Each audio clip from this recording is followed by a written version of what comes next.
Ngopi Pagi, ngobrol inspirasi dan edukasi bareng Profesor Zudan.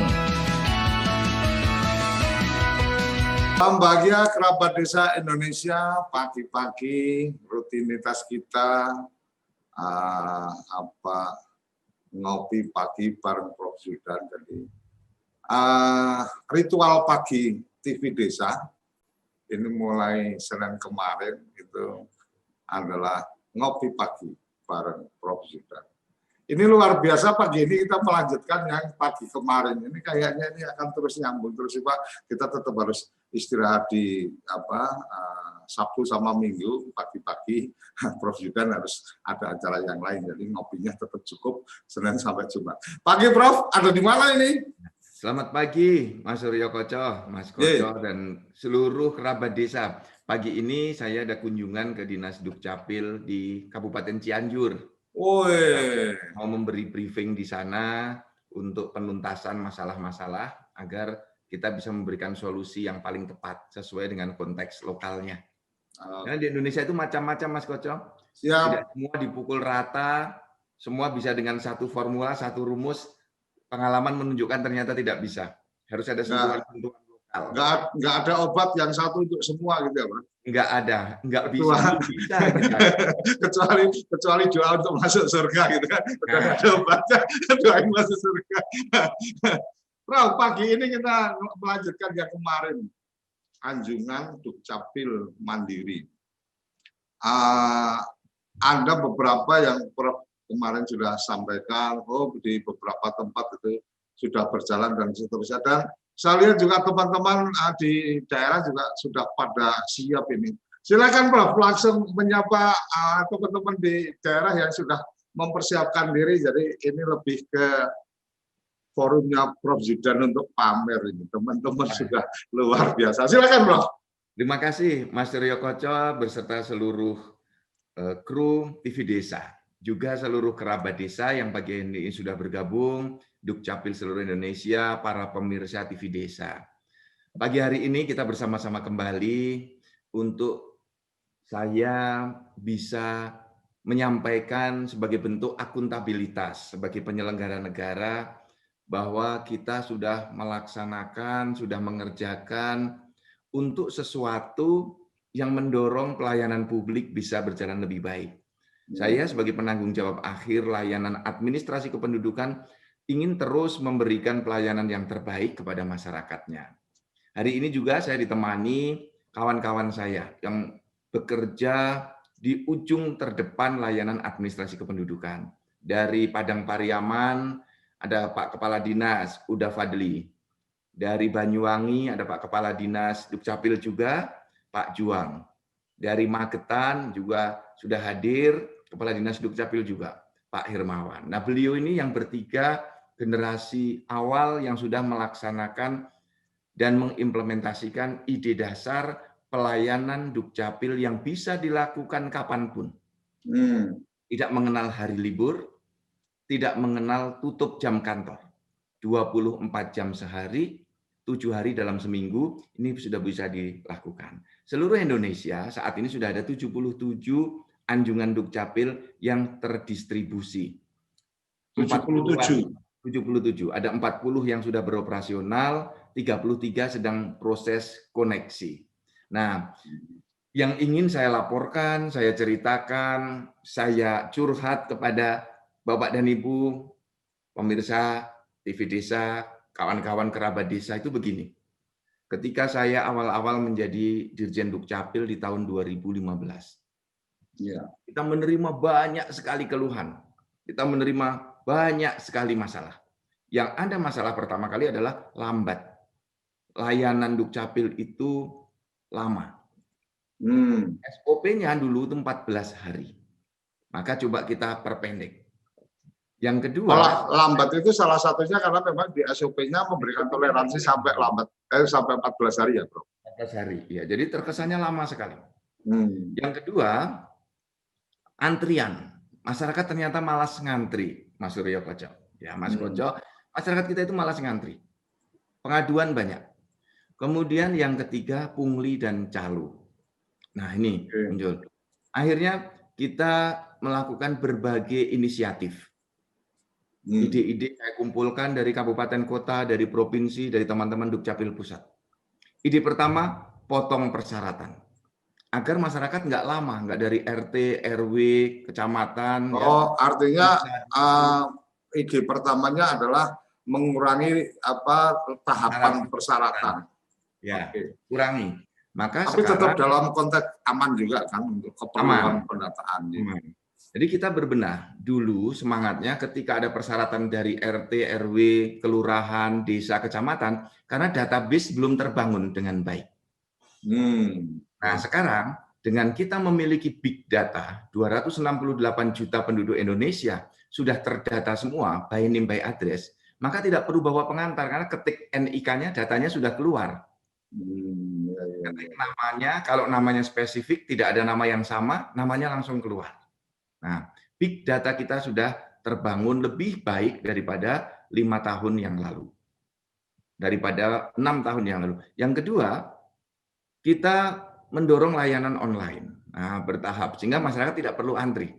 Nah, kalaupun antri sudah diatur jam berapa harus datang.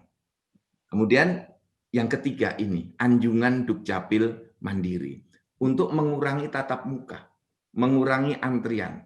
Nah, agar masyarakat silakan datang ke anjungan Dukcapil Mandiri. Jadi, dengan berbagai masalah yang dulu kita hadapi kurang lebih 5-6 tahun yang lalu di 2015, maka kita berbenah salah satunya melahirkan yang sekarang kita bahas ini, anjungan Dukcapil Mandiri.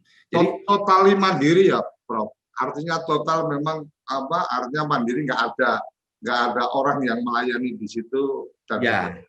Yang disebut anjungan Dukcapil Mandiri, mengapa mandiri? Karena masyarakat bisa ngatur sendiri waktunya. Kalau sekarang kan masyarakat harus taat jam kerja. Jam 8 sampai jam 4 sore. Ada daerah-daerah yang daerah tertentu yang sekarang sedang saya dorong, Mas. Kalau hari Jumat jam 11 sudah tutup. Oh, ini kan pelayanan sudah tutup. Pelayanan tutup karena ada Jumatan. Setelah itu ada yang sudah pulang. Nah, ini kita dorong jangan begitu. Layanan kita belum selesai. Siang Jumatan, pagi senam gitu kan. Jadi hari Jumat total nggak ada pelayanan. lanjut, Prof. Saya harus berani menyampaikan masih ada yang seperti itu. Ya. Kita harus terbuka kepada masyarakat. Ya. Tetapi saya tidak berhenti terbuka saja, tapi harus berbenah. Gimana solusinya? Oke, kita siapkan anjungan Dukcapil Mandiri. Sehingga kalau kantornya sedang senam, tetap bisa ngurus di anjungan untuk mencetak. Kantornya sudah tutup, bisa tetap mencetak di anjungan Dukcapil. Jadi masyarakat mandiri mengatur waktunya. Yang kedua, masyarakat juga harus belajar. Jadi di situ nggak ada petugas. Jadi masyarakat nanti harus entry sendiri, ketik sendiri, seperti waktu kita ngambil uang di ATM itu, Mas Koco. Ya. Jadi bisa. Ketika sistemnya juga tidak ribet, artinya memang tidak ada proses tidak perlu ada proses edukasi kan. Karena manual petunjuk-petunjuknya sudah sangat praktis kan. Kita siapkan petunjuk ringkas dalam bentuk tutorial video di YouTube, nanti dipasang di atas alatnya dan kita sosialisasi terus-menerus. Nah, ini prosesnya sederhana. Siapapun boleh menggunakan anjungan Dukcapil Mandiri dan bisa dari manapun masyarakat itu berasal. Konsepnya adalah kita satu sistem, satu negara, satu pemerintahan, semuanya penduduk Indonesia. Jadi tidak lagi terbatas wilayah-wilayah administrasi untuk menggunakan anjungan Dukcapil Mandiri. Yang perlu dilakukan adalah penduduk pertama kali harus mendaftar untuk memastikan nomor handphonenya benar.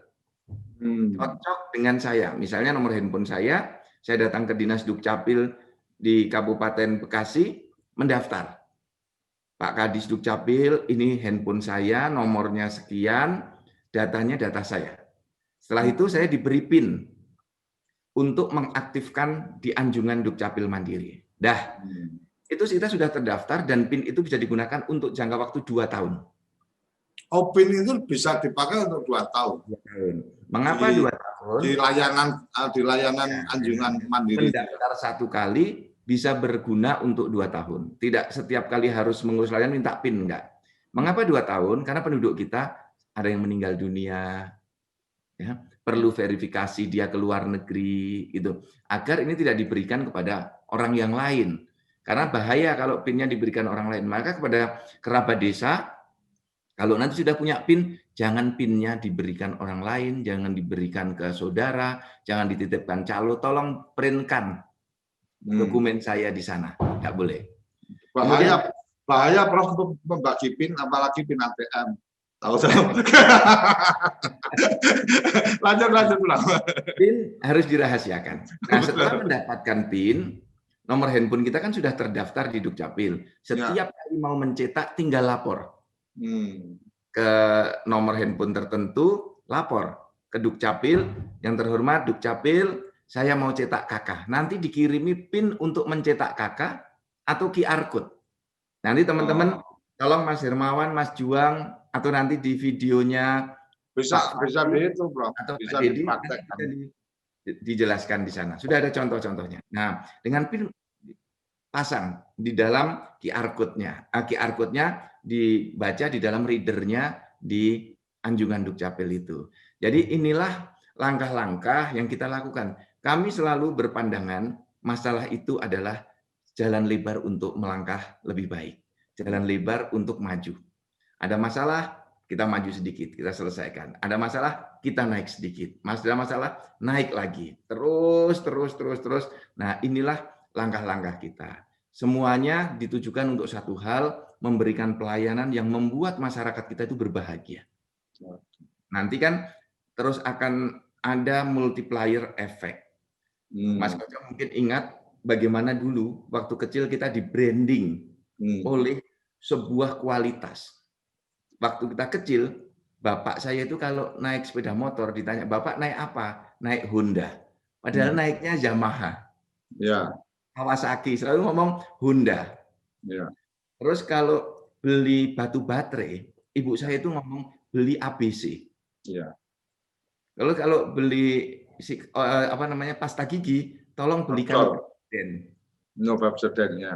Ya, padahal belinya macam-macam, nggak harus itu, belikan Pepsodent. Itulah branding. Nah, itulah yang ingin kita bangun. Kalau masyarakat itu menyebut Pemda, yang diingat itu Dukcapil karena layanannya bagus. Oh gitu ya. Nah, kalau nyebut itu, langsung kita tahu. Belajar dari berbagai dunia marketing itu, lahir branding karena kualitas yang ditanamkan terus-menerus. Ya. Tentu saja dengan sesuatu yang baik. Nah, jadi kalau mau diingat, misalnya turis asing datang dari luar negeri, datang ke bandara kepada supir taksi, tolong antarkan saya ke Pemda. Karena supir taksi itu sering ngurus akte kelahiran, ngurus KTP, ngurus sesuatu secara mudah, yang dia ingat Pemda itu Dukcapil. Dia anterinlah turis tadi ke Dukcapil, padahal maunya ke kantor bupati. Itu karena persoalan branding. Ya. Nah, persoalan bagaimana kita menjaga kualitas. Seperti itu, Mas. Langkah awal yang kita lakukan untuk bisa mendorong layanan publik yang lebih baik, salah satunya melalui Anjungan Dukcapil Mandiri.